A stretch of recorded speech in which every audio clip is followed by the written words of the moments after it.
केलं सर. नमस्कार. आज आपण NSS क्लबच्या अंतर्गत घेण्यात येणाऱ्या प्रत्येक कार्यक्रमामध्ये योगदान असणारे सिंहगड कॉलेजचे हबप नागेंद्र कुमार नायकुडे महाराज यांचं आज या ठिकाणी आपण एक छोटीशी मुलाखत या ठिकाणी आपण घेणार आहोत.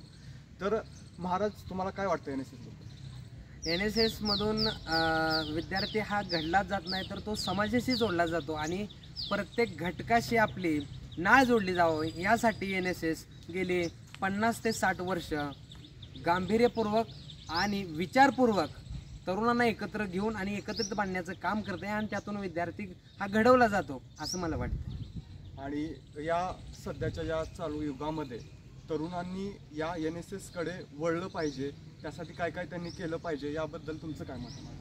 प्रामुख्याने NSS कडे वळलं पाहिजे, किंबहुना NSS सारख्या असणाऱ्या संघटना असतील त्याकडे सुद्धा तुम्ही वळलं पाहिजे. NSSच फक्त तुम्हाला एक संधी म्हणून पाहू नका, फक्त एक प्लॅटफॉर्म म्हणून पाहू नका, तर या समाजावरती, या देशावरती आपलं प्रेम आहे, त्या अर्थी या पृथ्वी तलावरती आपला जन्म आहे.